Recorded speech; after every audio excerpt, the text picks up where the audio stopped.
सकते हैं।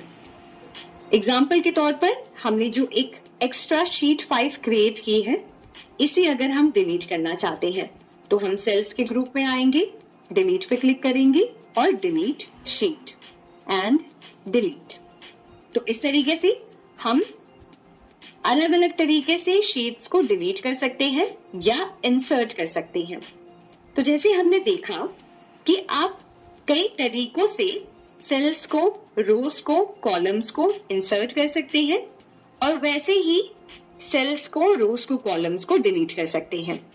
अब तीसरा यहाँ पे जो ऑप्शन है वो है फॉर्मेट का, जिससे कि आप अपने सेल या रो या कॉलम के रो हाइट विड्थ को एडजस्ट कर सकते हैं या फिर अपने सेल्स को प्रोटेक्ट या हाइड कर सकते हैं। फॉर्मेट में जाते हैं और रो हाइट, यहाँ से आप मैन्युअली टाइप कर सकते हैं कि कितनी रो हाइट आप रखना चाहते हैं। तो हम यहाँ पर टाइप करते हैं 25 और ओके पे क्लिक करते हैं। तो आप देखेंगे कि हमारी जो करंट सेल है उसकी रो हाइट एडजस्ट हो गई है।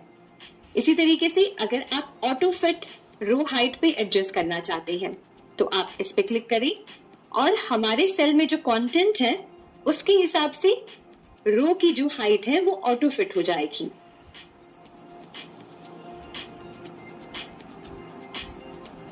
ऐसे ही कॉलम विड्थ को आप एडजस्ट कर सकते हैं। कॉलम विड्थ पे क्लिक करेंगे और यहाँ से हम कॉलम की विड्थ को टाइप करेंगे।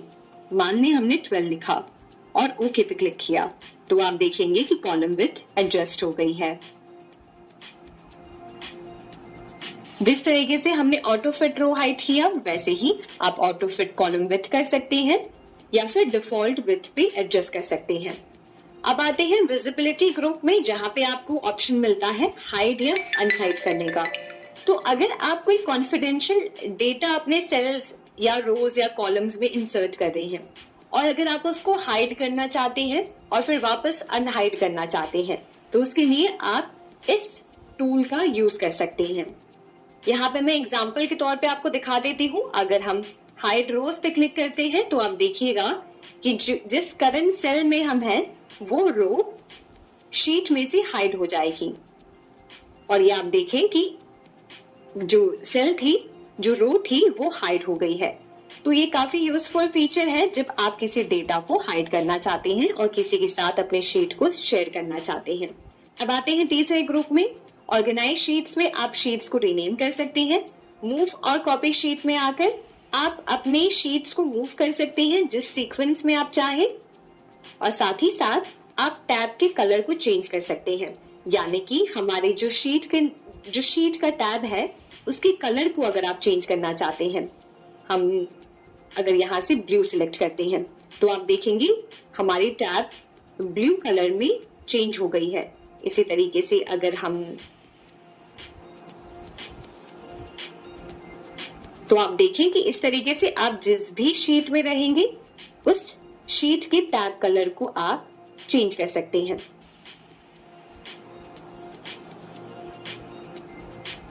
और तीसरी ग्रुप प्रोटेक्शन में आप अपने शीट को प्रोटेक्ट कर सकते हैं या फिर किसी सेल को लॉक कर सकते हैं, जो कि बहुत ही यूजफुल फीचर है।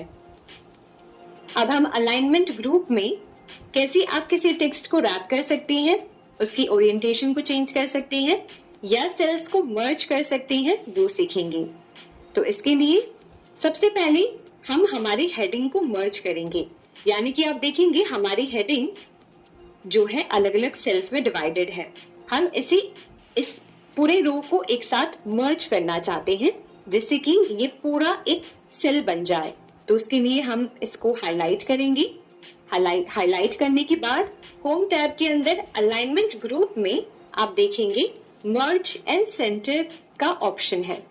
इस पर आप क्लिक करें और 4 ऑप्शन में से आप सिलेक्ट कर सकते हैं कि किस तरीके से आप इस सेल को मर्ज करना चाहते हैं। मर्ज करके सेंटर में प्लेस करना चाहते हैं, मर्ज अक्रॉस, मर्ज सेल्स या अनमर्ज सेल्स करना चाहते हैं। तो हम मर्ज एंड सेंटर करना चाहते हैं। क्लिक करते ही आप देखेंगे कि हमारी हेडिंग अब मर्ज हो गई है और सेंटर में आ गई है। तो इस तरीके से आप मर्ज एंड सेंटर का यूज कर सकते हैं। अब हम देखते हैं कि कैसे हम किसी भी सेल के ओरिएंटेशन को चेंज कर सकते हैं। तो सबसे पहले तो हम उस सेल को सिलेक्ट करेंगे और अलाइनमेंट ग्रुप में ओरिएंटेशन में आएंगे। ओरिएंटेशन में आकर आप देखेंगे कि टेक्स्ट के ओरिएंटेशन को चेंज करने के अलग अलग तरीके हैं, जैसे कि वर्टिकली अरेंज करना चाहते हैं, टेक्स्ट अप या डाउन करना चाहते हैं, क्लॉकवाइज या काउंटर क्लॉकवाइज अरेंज करना चाहते हैं। तो अगर हम एंगल काउंटर क्लॉकवाइज अरेंज पे क्लिक करते हैं तो आप देखेंगे कि हमारे सिलेक्टेड सेल की ओरिएंटेशन किस तरीके से चेंज हो गई है। इसी तरीके से रोटेट, टेक्स्ट डाउन और बाकी तरह से भी ओरिएंटेशन हम चेंज कर सकते हैं। तो ये काफी यूजफुल फीचर है जब आप किसी स्पेसिफिक टेक्स्ट को एक स्पेसिफिक तरीके से दिखाना चाहते हैं। अब हम देखते हैं अगला टूल जिसका नाम है रैप टेक्स्ट। इस टूल को आप तब यूज कर सकते हैं जब किसी एक सेल में आप टेक्स्ट को रैप करना चाहते हैं, यानी कि ऊपर नीचे अरेंज करना चाहते हैं। तो अभी हमारी शीट में कोई ऐसा टेक्स्ट नहीं है जिसे रैप करने की जरूरत है।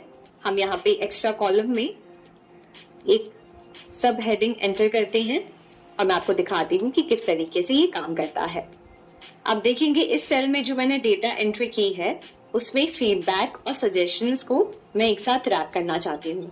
तो उसके लिए मैंने सेल को सिलेक्ट किया और उसके बाद रैप टेक्स्ट पर जाकर क्लिक किया।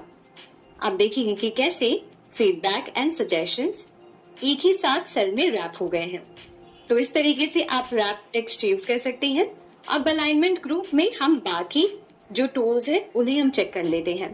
तो यहाँ पर सबसे पहले आप देखें कि आप अपने टेक्स्ट की अलाइनमेंट को एडजस्ट कर सकते हैं, जिससे कि सेंटर, राइट, लेफ्ट, बॉटम या फिर टॉप में आप एडजस्ट करना चाहते हैं तो आप कर सकते हैं।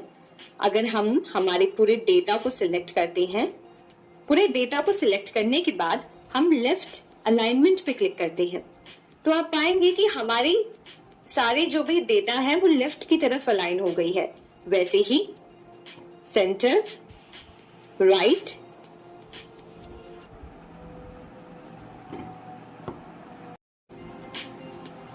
Top alignment and bottom alignment. तो इस तरीके से आप अपने शीट में डेटा को अलाइन कर सकते हैं। अब यहाँ पे बाकी जो टूल्स है वो देखते हैं, डिक्रीज इंडेंट या इंक्रीज इंडेंट। तो अगर मैं मार्जिन से इंडेंट को इंक्रीज करना चाहती हूँ तो इंक्रीज इंडेंट पे क्लिक करूंगी तो आप देखेंगे कि मार्जिन से टेक्स्ट बाहर की तरफ शिफ्ट हो रहा है। और अगर इंडेंट को डिक्रीज करती हूँ तो इस तरीके से जो है टेक्स्ट मार्जिन की तरफ और मूव होता है। तो ये हमने अलाइनमेंट ग्रुप को कंप्लीटली देखा। अब हम देखेंगे कि कैसे आप नंबर्स को फॉर्मेट कर सकते हैं। उसके लिए आप नंबर ग्रुप्स में आ जाएं। नंबर ग्रुप्स में आप देखेंगे तो कई तरीके से आप अपने नंबर को यानी कि उसके फॉर्मेट को चेंज कर सकते हैं। एग्जाम्पल के तौर पर आप डेट ऑफ बर्थ वाली कॉलम में देखें तो ये सारा डेटा डेट में अरेंज्ड है। अगर इसे मैं किसी और फॉर्मेट में चेंज करना चाहती हूँ तो उसके लिए मैं इस ड्रॉप डाउन मेन्यू पे क्लिक करूंगी और यहाँ पर आप देखेंगे तो इसे नंबर के रूप में currency, accounting, short date, long date, time, percentage और भी कई तरीके से हम कन्वर्ट कर सकते हैं। मान ले अगर हम लॉन्ग डेट पर क्लिक करते हैं तो ये डेट ऑफ बर्थ सारे लॉन्ग डेट्स में अरेंज हो गए हैं। इसी तरीके से कई अलग अलग तरीके हैं जिससे आप अपने नंबर्स की फॉर्मेट को चेंज कर सकते हैं।